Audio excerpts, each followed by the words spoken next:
توی این سوال یک لحظه ای از مسابقه فوتبال رو به نمایش گذاشته، به این شکل که میگه دونده B از نقطه‌ای که با ضرب در مشخص شده، با حرف X مشخص شده، شروع به حرکت میکنه و در نقطه P تغییر مسیر میده.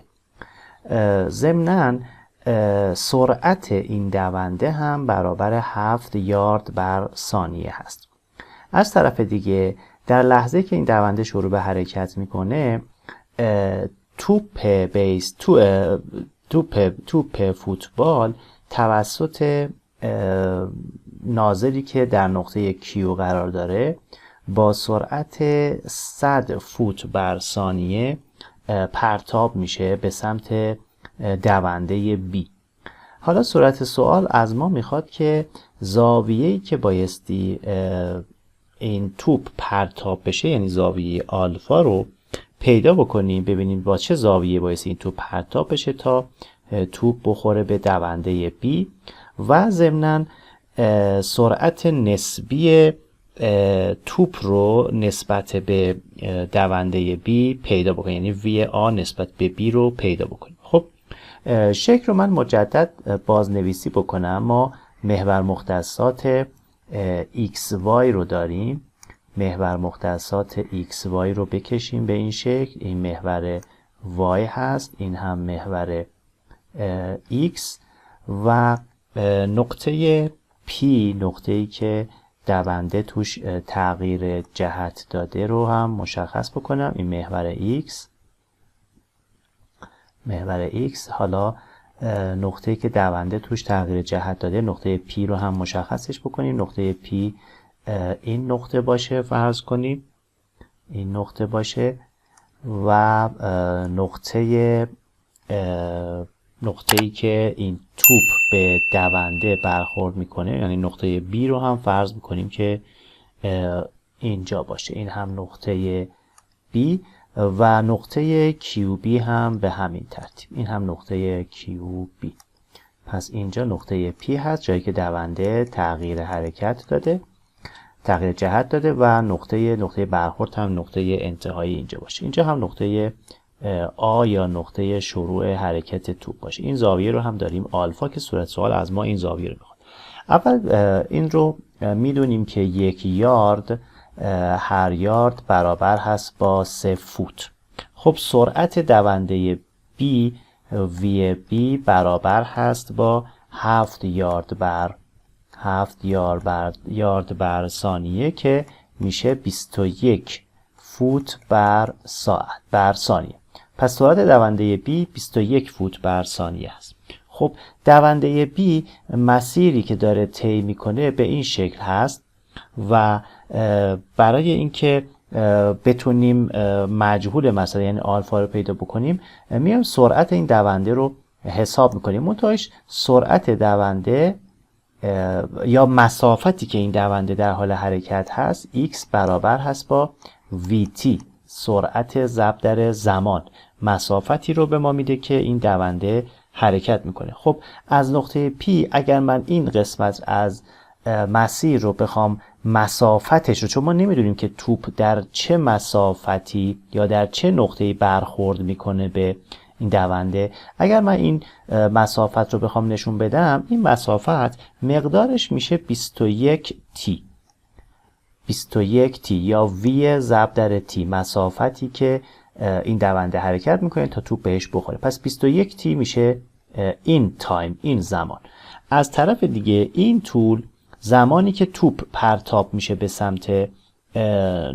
سمت دونده B، این طول هم میشود 100T، چون سرعت توپ 100 فوت بر ثانیه بوده. پس از رابطه X مساوی با VT این طول هم میشود 100T. پس ما مثلثی داریم که یکی از ضلع‌هاش 100T هست، یکی از ضلع‌هاش 21T هست. خب حالا برای هر کدوم از این دونده ها، از این متحرک ها، میام و مسافتی که حرکت میکنن رو مشخص میکنم. محور X از این سمت هست، محور Y هم از این سمت. خب برای محور X چون در یک زمان بایستی هر دو متحرک، یعنی متحرک B و توپ که از نقطه A شلیک شده حرکت کرده، به یک نقطه برسن. پس مسافتی که دونده B حرکت کرده بایستی با مسافتی که متحرک A حرکت کرده یکی باشن، چه در جهت X و چه در جهت Y. خب در جهت X من می نویسم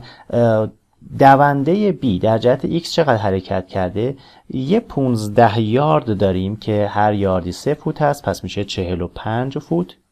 45 فوت دونده B در جهت X حرکت کرده. همینطور اینجا هم این زاویه رو داریم 30 درجه، یعنی این مسافت رو هم در جهت X اضافه بکنیم به 45 فوتی که اینجا هست. خب این مسافت میشه 21t ضرب در کوسینوس 30 درجه.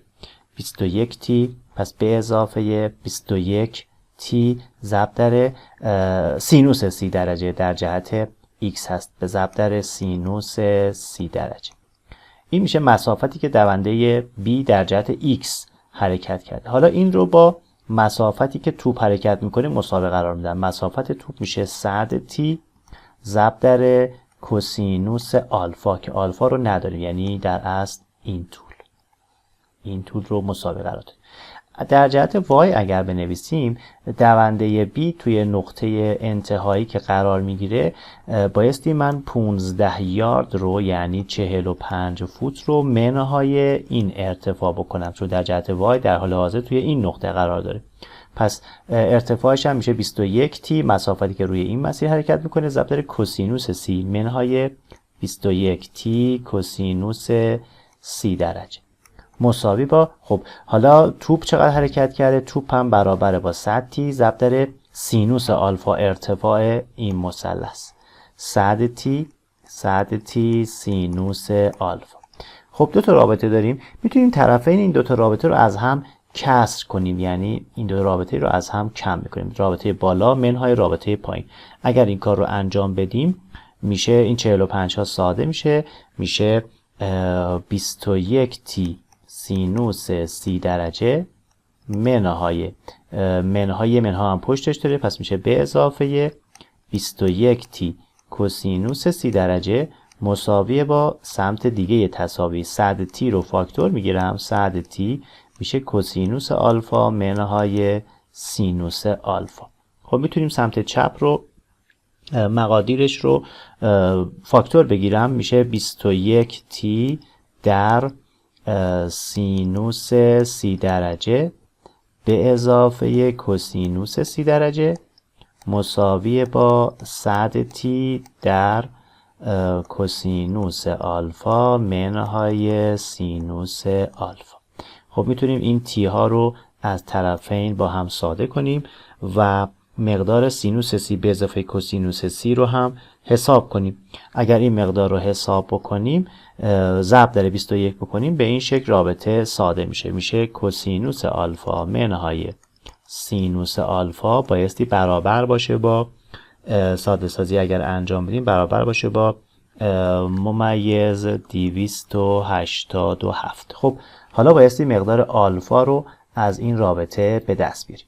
میدونیم که سینوس 2 به اضافه کوسینوس 2 برابر با 1. پس من میتونم به جای کوسینوس آلفا بذارم رادیکال 1 منهای سینوس 2 آلفا.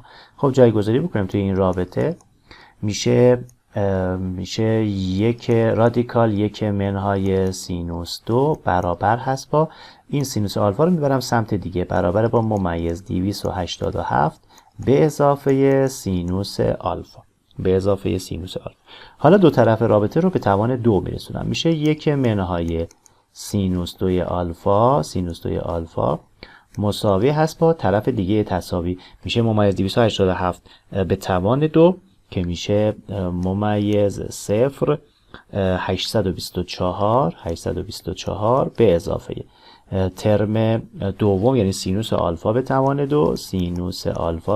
2 به اضافه 2 ضرب در 287 هزارم ضرب در سینوس آلفا به اضافه ممیز 574 سینوس آلفا. خب میتونم این 1 منهای سینوس 2 رو هم بیارم سمت دیگه تساوی و رابطه رو ساده کنم، میشه 2 تا سینوس آلفا به توان 2 به اضافه ممیز 574 تا ضرب در سینوس آلفا منهای ممیز 9 1 7 6 مساویه با 0.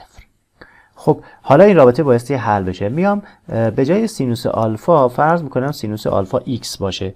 پس میتونم رابطه رو به این شکل بازنویسی کنم 2x2 به اضافه ممیز 574x منهای ممیز 91 76 برابر با 0. خب یک رو معادله درجه 2 هست. میتونم x رو از این رابطه به دست بیارم. x میشه منهای ممیز 576 به اضافه و منهای ریشه های این معادله ممیز 576 به توان 2 منهای 2 ضرب در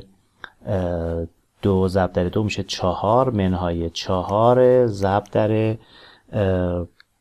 2 ضرب در منهای 4 ضرب در 2 ضرب در ممیز 91 76 تقسیم بر 4 2 ضرب در ضریب 2.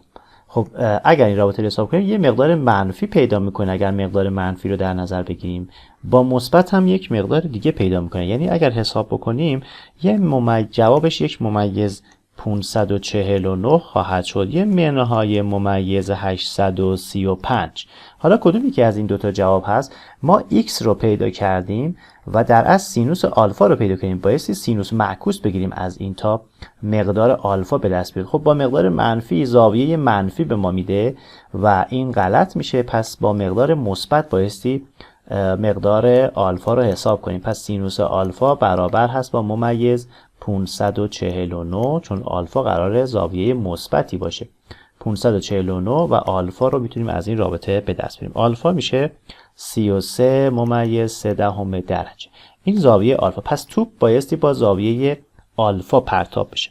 حالا میگه که سرعت نسبی آ رو نسبت به بی پیدا کنید. خب به راحتی میتونیم حساب کنیم. وی آ نسبت به بی برابر هست با وی آ منهای وی بی. خب وی آ چقدر هست؟ سرعت آ بود 100 متر بر ثانیه. 100 متر بر ثانیه. خب تجزیهش میکنم که بتونم بر حسب مؤلفه های x و y بیانش کنم. مؤلفه xش میشه کوسینوس آلفا، مؤلفه yش میشه سینوس آلفا. آلفا رو هم مقدارش رو دارم 33 ممیز 3 دهم.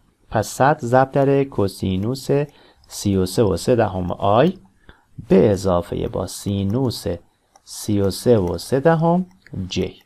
این میشه وی آ منهای وی بی. سرعت بی بود 21 متر بر ثانیه منهای 21 ضرب در خب زاویه 30 درجه داره سرعت بی. سرعت بی زاویه 30 درجه داره با افق. این زاویه 30 درجه است. مؤلفه افقیش و مؤلفه عمودیش در جهت خلاف جهت وای هست. پس حواسمون بایستی به این نکته باشه. پس من این زیر می نویسم منهای 21 ضرب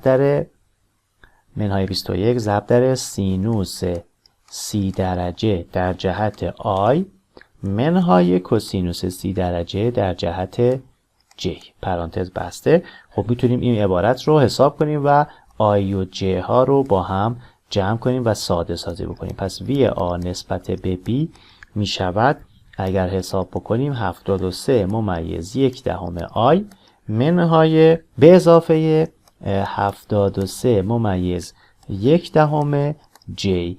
این هم میشه سرعت نسبی توپ نسبت به ناظر بی.